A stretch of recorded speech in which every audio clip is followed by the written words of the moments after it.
Mesdames et messieurs, bonsoir et bienvenue dans ce journal en cette soirée du mardi 19 juillet 2022. Dans les actualités de ce jour, page faits divers pour commencer. Une jeune fille qui a été kidnappée au mois de décembre 2021 a été sauvée des mains de ses ravisseurs suite aux échanges de tirs entre les gendarmes et les bandits hier dans la commune de Soualazen, district d'Ambatondjazak. Les 6 ravisseurs ont tous succombé aux tirs des gendarmes. Outre les armes, les malfaiteurs détenaient également des sacs pleins de gris-gris et autres amulettes. Andréana Martina nous en dit plus. C'était durant une attaque à un Boublabé, un Pangabé, commune Bossargar, district de Mouramang, en décembre 2021, que de jeunes filles ont été kidnappées. Parmi elles, cette jeune fille de 15 ans qui a été sauvée des mains des ravisseurs à l'issue d'échanges de tirs entre eux et les éléments de la gendarmerie nationale hier à Soualazen à Batondjazak. En effet, des gendarmes de la brigade de la gendarmerie nationale de Mouramang, qui étaient en mission dans le cadre de la mise en place de la sécurité dans le district d'Ambatondjazak, se sont trouvés nez à nez avec les malfaiteurs dans la forêt entre Analakachan et Ambatbé dans la commune de Soualazen, district de Mouramang. Ils avaient reçu des appels venant des personnes de bonne volonté qui leur ont appris des faits suspects selon les explications. Ces malfaiteurs, au nombre de 6, ont directement tiré sur les gendarmes. Les échanges de tirs ont duré 30 minutes. Résultat, tous les malfaiteurs ont succombé aux balles des gendarmes. Ces malfaiteurs sont des kidnappeurs qui sont connus dans le district d'Indzourbé selon les éléments de l'enquête de la gendarmerie. L'un d'eux est un Pimas. Outre les armes, ces malfaiteurs avaient en leur possession des gris-gris et diverses amulettes, selon toujours les informations. Et justement, la jeune fille de 15 ans qui a été kidnappée est retournée auprès de sa famille hier après avoir été entre les mains des ravisseurs pendant 8 mois. Selon les informations, sa famille n'avait pas les moyens de payer la rançon que demandaient les ravisseurs. C'est pour cela qu'elle n'a pas pu être sauvée. L'autre jeune fille avait été sauvée car sa famille a payé la rançon. Selon celle qui a été libérée hier, les ravisseurs la forçaient à être leur partenaire et l'emmenaient à chaque mission. Ils devaient perpétrer une attaque dans la région Sianak cette fois-ci lorsque les gendarmes les ont interceptés, souligne-t-elle. Dans les actualités économiques de ce jour, la gestion du budget de l'État pour 2021 a connu une régression en matière de transparence comparée aux années 2017 et 2019, selon un rapport de la société civile aujourd'hui à Ivanj. Cela est causé par le retard de la publication des budgets suite à l'épidémie de Covid-19. Par contre, des améliorations ont été constatées en ce qui concerne la participation de la société civile dans l'exécution budgétaire 2021, même si cela n'est pas suffisant, a-t-elle poursuivi. Djeranji Amar. De nombreuses tâches et processus attendent le gouvernement pour atteindre la transparence budgétaire, a déclaré la société civile qui a présenté son rapport concernant l'évaluation budgétaire pour 2021. Parmi les propositions faites par cette dernière figure la distribution en temps voulu des informations budgétaires afin qu'elles puissent être longuement débattues, que ce soit au niveau des parlementaires que de la société civile. Madagascar a obtenu la note de 27 sur 100 en matière de transparence budgétaire, une note qui pourrait être améliorée lors de la prochaine évaluation. Faire progresser la transparence élimine le risque de détournement de fonds publics, a déclaré la société civile. L'instauration de la transparence donne ainsi confiance aux partenaires. Par ailleurs, la société civile encourage l'État à mettre en place des mécanismes pilotes pour impliquer le public lors de l'élaboration du budget et pour le suivi de son exécution, d'élargir le mécanisme lors de la formulation du budget et de s'engager activement auprès des communautés vulnérables et sous-représentées directement ou par l'intermédiaire des organisations de la société civile qui les représentent. Et l'UNICEF qui a travaillé en étroite collaboration avec la société civile dans cette évaluation, tient à contribuer à la transparence du budget de l'État car cela affecte la jouissance des droits des enfants, a déclaré le représentant adjoint de l'UNICEF à Madagascar. Écoutons-le. Et nous sommes là, côté du gouvernement malagasy, à travers, n'est-ce pas, notre programme de coopération, pour nous assurer effectivement de la mise en œuvre, n'est-ce pas, de cette convention-là, promouvoir les droits de l'enfant. Je pense que vous avez vu un peu aussi la situation des enfants dans ces pays qui n'est pas satisfaisante. En matière d'éducation, 8 enfants sur 10 n'ont pas accès à l'éducation de la petite enfance. En matière de santé publique, 2 sur 3 enfants n'ont pas accès à une vaccination complète. En matière d'accès à l'eau, hygiène et assainissement, 2 sur 3 personnes vivant dans les milieux ruraux n'ont pas accès aussi à des sources d'eau fiables. En matière de la nutrition, presque 50% des enfants vivent dans la malnutrition chronique. En matière de protection sociale, 1,5% des enfants à Malagasy qui ont accès, n'est-ce pas, à une assurance maladie. Donc cette situation nous oblige, n'est-ce pas, à trouver d'autres mécanismes beaucoup plus appropriés pour engager les ressources publiques afin que les enfants de ces pays puissent véritablement jouir de leurs droits. La société Jirama se dit prête à collaborer avec la société Madagascar Oil dans l'utilisation des huiles lourdes de Tsimrour. Plusieurs points devraient être respectés néanmoins avant que la Jirama puisse passer cette étape selon le président du conseil d'administration de la Jirama. Néanmoins, les produits exploités au sein de Tsimrour actuellement ne peuvent pas encore satisfaire les besoins des centrales de production de la Jirama selon toujours les explications rapportées par Anyena Martina Nzaranjiensu dans ce reportage. Les économistes, les citoyens comme les politiciens ont déjà suggéré l'utilisation par la Jirama de l'huile lourde de Tsimrour afin d'alléger les pertes que rencontre la société dans l'importation de cette huile dont le prix ne cesse d'augmenter au niveau mondial. Pourtant, le stock d'huile à Tsimrour n'est pas encore suffisant pour être utilisé par la Jirama, même pour un mois selon les explications. Pour l'instant, 150 000 barils sont stockés par la société en charge de l'exploitation, alors que les besoins de la Jirama en huile lourde atteignent les 3 000 à 4 000 barils par jour. Cela fait quelques années que des essais ont été effectués dans l'utilisation de cette huile lourde. Cette dernière qui peut être utilisée pour les centrales de production d'électricité de la Jirama à Mbumanamboul. Jusqu'à maintenant, les essais continuent, mais aucune collaboration n'a encore lieu entre les deux parties. Plusieurs procédures devraient être respectées pour pouvoir passer à cette étape, selon le président du conseil d'administration de la Jirama. En outre, le mauvais état de la route qui part de Tirunmandit vers Tsimrour, long de 200 km, reste également un problème. Ainsi, toutes les décisions prises doivent être minutieusement étudiées, selon toujours le PCA. Seules les décisions prises par l'État et la société Madagascar Oil peuvent définir la collaboration. Néanmoins, la Jirama a affirmé que l'utilisation de cette huile lourde de Tsimrour peut réduire la quantité d'huile lourde importée par la Jirama, une raison pour laquelle la société se dit être prête à collaborer avec la société exploitant. Madagascar a reçu un financement de 25 millions de dollars venant de la Banque mondiale dans le cadre de la lutte contre la sécheresse et la déforestation dans la partie sud de l'île. La signature de coopération entre la Banque mondiale et le ministère de l'Environnement et du Développement durable dans le cadre du projet Miunzu s'est tenue hier. Reportage de Anyena Martina et Nzaranjiensu. Plus de 1 400 000 habitants vont bénéficier directement de la mise en œuvre du projet Miunzu, qui a reçu un financement de 25 millions de dollars de la Banque mondiale. Ce sont les femmes et les enfants qui sont dans la majeure partie bénéficiaires de ce projet. 3 régions sont concernées directement par le projet, à savoir Anos, Anjoy et Ansimon-Jefen.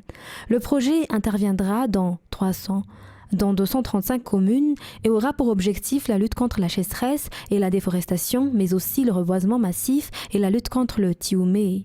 Parmi les actions à travers ce projet, la mise en place de fixation de dunes de 3000 hectares, de brise-vent de 168 km et la mise en place d'une pépinière qui peut produire jusqu'à 2 500 000 jeunes plantes qui sera dotée de puits. Le reboisement sur une surface de 1500 hectares sera également effectué. Le projet entre dans le cadre du PEM Sud ou plan émergence du Grand Sud de l'État, selon les explications. La signature de partenariat entre le ministère de l'Environnement et du Développement durable, la Banque mondiale, le ministère de l'Intérieur et de la décentralisation s'est tenue hier. La mise en œuvre du projet durera 4 ans. On espère des impacts palpables dans la partie sud du pays, surtout dans le secteur de la protection de l'environnement, souligne la ministre de tutelle Vinamari Orléa. Puisqu'on parle de protection de l'environnement, le président du Sénat et l'ambassadeur de Chine à Madagascar ont été ce jour à Tsaramaswinj, au district d'Akasubé, pour le suivi de la vaste réforestation effectuée par la grande famille du Sénat au mois de février 2022. L'ambassade de Chine à Madagascar a, rappelons-le, participé à cette reforestation en octroyant des moyens techniques. Nervulat Sferen nous en dit plus. Le taux de réussite de la vaste reforestation tenue par le Sénat de Madagascar le 9 février 2022 est de 95%. 40 000 plants ont pu être plantés sur une surface totale de 30 hectares. L'ambassade de Chine figure parmi les partenaires de ce reboisement en octroyant des tracteurs et des charrues utilisés avant et surtout lors du reboisement ainsi que des milliers de plants. Par cette reforestation, le Sénat participe activement à atteindre le défi du président de la République, celui de restaurer la couverture forestière de Madagascar, mais surtout contribuer à la lutte contre le changement climatique après la participation du président du Sénat à la COP26 tenue en novembre 2021 à Glasgow. Le président du Sénat, Herman Arzafmaïev, et l'ambassadeur de Chine à Madagascar, Guo Xiaomei, ont tous deux émis le souhait de poursuivre la collaboration dans ce secteur et dans d'autres secteurs pour contribuer à l'amélioration de la qualité de vie du peuple malagasy. Lors de cette visite à Akasubé, les deux personnalités ont également effectué une visite dans la commune de Bourkil. La population de cette localité leur a demandé la mise en place d'un centre de santé, mais aussi l'eau potable et l'électricité. Par ailleurs, des certificats ont été remis à la population ayant participé au concours de plantation florale. Le ministère de l'Eau, de l'Assainissement et de l'Hygiène a réuni en ce jour à Mbudvoun ses collaborateurs intersectoriels et interministériels des opérateurs privés, des organismes de la société civile pour diriger, coordonner, valider et se préparer à la soumission du document pays sur déclaration de Glasgow sous l'accompagnement de Water Witness International, un organisme mandaté par l'unité de gestion de projet pour la déclaration de Glasgow. Un jour entier a été consacré à l'élaboration et la mise en œuvre de son plan d'action afférente à cette déclaration. L'initiative présente deux nouvelles façons passionnantes d'accélérer la réalisation des objectifs de développement durable et de stimuler une croissance résiliente au changement climatique à la fois durable et inclusive. La déclaration exige de ses signataires qui comprennent les gouvernements, les banques, les entreprises et la société civile qu'ils prennent des mesures pour garantir que les empreintes hydriques sur lesquelles ils ont un contrôle et une influence soient équitables d'ici 2030. Cela signifie que les activités et secteurs économiques prioritaires démontrent zéro pollution, prélèvement d'eau durable et équitable, accès universel à l'eau potable, à l'assainissement et à l'hygiène, travailler avec la nature et la protéger et la résilience grâce à une planification efficace des sécheresses et des inondations. Plus d'explications. Les attentes, c'est de rassembler tous les différentes personnes qui sont très concernées par eau, et ça veut dire le secteur privé, le gouvernement, les différents ministères de gouvernement et la société civile, pour qu'ils puissent tous prendre la main pour faire le plan d'action pour Madagascar. Parce que c'est Madagascar qui fait leur propre plan d'action et qui va mettre ça en œuvre. Donc, c'est pas à quelqu'un d'autre de dire quel est le bon pour Madagascar ou pas. C'est ici qu'ils sont tous au courant des problèmes, ils sont tous au courant des priorités. Donc, si tout le monde travaille vraiment ensemble pour le faire, ils communiquent bien et toutes les choses sont bien faites comme ça, je crois que ça va être quelque chose de très beau à la fin. Le plan d'action sera mis en œuvre, ça c'est gérer des problèmes en pollution, en prélèvement, protection de la nature, sur les inondations et sécheresses et pour le WASH. Ça c'est les 5 axes où on a pris, chaque pays a pris leurs engagements. Mais c'est de définir ça pour Madagascar, ça veut dire quoi exactement? Plusieurs zones de la Grande Île sont enclavées, raison pour laquelle les sauvetages en cas de catastrophes naturelles sont très difficiles, selon le BNGRC ou Bureau national de la gestion des risques et des catastrophes. La solution est la construction d'infrastructures dans ces lieux isolés, notamment la construction des routes qui sont déjà parmi les priorités de l'État. Reportage de Vincent Mireille et Barnienne Denilson. Des lieux inaccessibles en voiture sont pourtant vulnérables face aux catastrophes naturelles. Ils sont nombreux à Madagascar, dans le district d'Ikung, où les aides ont dû être jetées du haut des avions durant le passage du cyclone Batsirai au mois de février dernier. Plusieurs zones dans le pays sont enclavées du fait du mauvais état des routes. C'est pourquoi il est difficile d'y accéder pour y dépêcher des aides, selon le directeur des études et gestion des risques au niveau du BNGRC. Outre la préparation et l'anticipation aux catastrophes naturelles, la solution pour réduire les conséquences des risques est la construction des infrastructures pérennes, souligne ce responsable. Madagascar est actuellement en pleine préparation de la saison des pluies 2022-2023. Aujourd'hui, les acteurs dans le secteur de l'intervention en cas de catastrophe ont fait le bilan des derniers cyclones afin d'apporter des améliorations à la façon de travailler.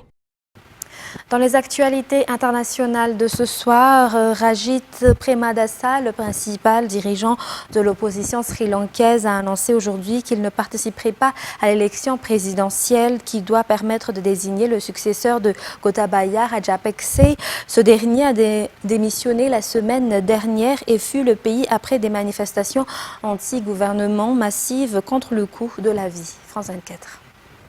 C'est une grosse surprise. Le chef de l'opposition, Sajid Premadasa, a annoncé il y a quelques minutes qu'il ne renonçait à se présenter au poste de président de la République. Une défection au profit d'un autre membre de l'opposition, Dullah Salaha Perouma. En fait, le but est de joindre leurs forces en vue de battre l'actuel président par intérim et Premier ministre Ranil Wickremesinghe, contesté par l'opposition, mais surtout par des centaines de milliers de manifestants, car il est jugé trop proche de la famille Rajapakse. D'ailleurs, Ranil Wickremesinghe dispose déjà du soutien d'environ 120 députés, tous issus du parti politique de la famille Rajapakse. En tout cas, quiconque deviendra président du Sri Lanka demain devra avant tout sortir le pays de la faillite, poursuivre les négociations avec le Fonds monétaire international dont le but est de négocier un plan de sauvetage et surtout améliorer la vie quotidienne des 22 millions de Sri Lankais qui sont les premiers à souffrir de cette crise économique qui dure depuis plusieurs mois maintenant. Et confrontés à une crise énergétique aggravée par les sanctions contre Moscou, les pays occidentaux comptent sur leur partenariat économique avec les monarchies arabes pour alléger la facture. Alors que Joe Biden s'est rendu en Arabie Saoudite, Emmanuel Macron mise quant à lui sur les Émirats arabes unis, son allié privilégié dans la région, dont il a reçu le président Mohamed Ben Zayed hier en visite officielle. France 24. Si ses apparitions publiques sont nombreuses, sa parole, elle, se fait rare. Surnommé MBZ, Mohamed Ben Zayed, 61 ans, est président depuis le 15 mai des Émirats arabes unis, cette riche monarchie du Golfe. Sous sa direction, son pays, allié des États-Unis, mène une politique plus affirmée sur la scène internationale. Il multiplie les rencontres au sommet, comme ici avec Joe Biden, Emmanuel Macron, Vladimir Poutine ou encore le pape François. Désireux de diversifier l'économie nationale, très dépendante des ventes d'hydrocarbures, Mohamed Ben Zayed veut faire d'Abu Dhabi une place commerciale et financière mondiale. Sa politique porte ses fruits avec des investissements étrangers en forte hausse. Le 29 avril dernier, son pays annonce aussi l'envoi d'un premier astronaute dans l'espace. Une mission de 6 mois à bord de la Station spatiale internationale, symbole des nouvelles ambitions émiraties. En 2020, MBZ est aussi celui qui initie la normalisation des relations avec Israël. Fin stratège, il a surtout la fibre militaire, bâtissant pour la première fois une armée fédérale sur laquelle il a pu asseoir son pouvoir. Mohamed Ben Zayed est considéré comme le mentor de MBS, Mohamed Ben Salman, le prince héritier d'Arabie Saoudite. Tous deux vouent une haine viscérale à l'égard du prince du Qatar, Tamim Al-Thani, dont il voit d'un mauvais œil l'influence grandissante et sa proximité avec l'Iran. MBZ envoie ses troupes au Yémen en 2015, en appui de la coalition saoudienne contre les rebelles chiites houthis, soutenus par Téhéran. Accusé de complicité d'actes de torture dans le cadre de cette guerre au Yémen, Mohamed Ben Zayed fait l'objet depuis fin 2019 d'une enquête en France. Météo France a levé la vigilance rouge canicule. Ce matin, 73 départements sont désormais en vigilance orange. La fin de l'épisode caniculaire intense sur la façade atlantique pourrait donner du répit aux pompiers mobilisés en Gironde où 19 000 hectares sont partis en fumée. Ailleurs en Europe, le Royaume-Uni suffoque tandis que les feux de forêt continuent de faire rage en Espagne et au Portugal. France 24. Il y a une semaine, ce panache noir derrière les dunes ne semblait pas inquiéter les touristes. Ce sont pourtant les premières photos d'incendies aujourd'hui hors de contrôle. Le premier vers Arcachon est détecté le 13 juillet. En une journée, il dévore 700 hectares et se propage au sud à toute vitesse. Malgré l'intensité des flammes, les autorités avaient un espoir que l'incendie ne traverse pas la départementale 218. C'était la ligne de défense des pompiers. Elle a cédé la nuit dernière. 6 jours plus tard, le brasier mesure 9 km sur 8 et progresse vers le nord en direction d'Arcachon. À cause du vent très instable, de la chaleur, de la sécheresse, les départs de feu se multiplient, 22 par jour en Gironde que les pompiers doivent éteindre au plus vite. La pression, la pression! La patate, la patate! Plus à l'ouest dans les terres, un autre foyer, visible de l'espace, ne cesse de s'étendre. L'incendie de Landiras commençait le 12 juillet. Il a déjà consumé 10 500 hectares de forêt, un rectangle de 14 km sur 9. Au moins 13 communes du secteur ont dû être évacuées. Cumulés, ces deux feux gigantesques ont déjà détruit près de 150 km², soit l'équivalent de la superficie de Paris et de sa petite couronne. En une semaine, 32 000 personnes ont dû quitter leur hébergement en Gironde. Faut partir, madame! Faut évacuer à cause des fumées! Des incendies exceptionnels, mais pas encore des records en France ou pour la région. En 1949, 50 000 hectares de pins étaient partis en fumée en quelques jours, 3 fois plus qu'aujourd'hui. Les flammes avaient tué 82 personnes. Mesdames et messieurs, c'est la fin de ce journal. Nous vous remercions de votre fidélité. N'oubliez pas notre émission Nizouk ou Point de droit dans quelques minutes avec c'est Nourani Lind. Sur ce, très bonne continuation et très bonne suite de programme sur notre chaîne. Au revoir.